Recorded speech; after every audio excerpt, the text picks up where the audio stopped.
بطلنا المغربي في تحقيق هذه النتيجة الإيجابية رغم أسد الأطلس المغربي العربي.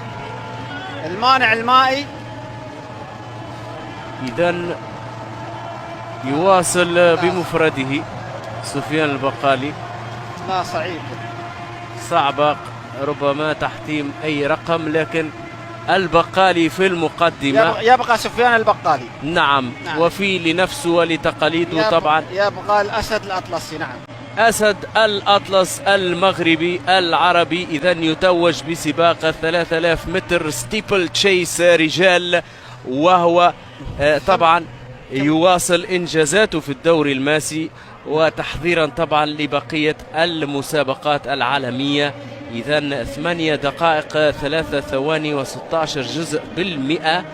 إذن يعني يعطيه العافية صراحة. ميتنج ريكورد هذا العام يعني صراحة يعطيه العافية، يعني كونه يعني سجل شارك في 3 ملتقيات صراحة.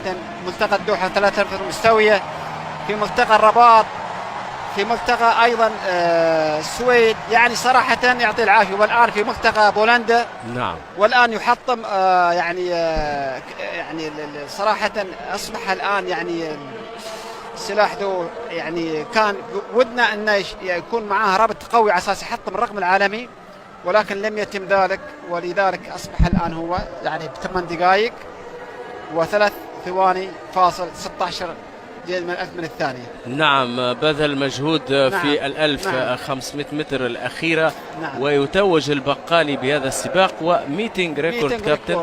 ميتنج ريكورد، يعني احنا كنا يعني بغينا الرقم العالمي الأفضل في سيليسيا على نعم. الأقل.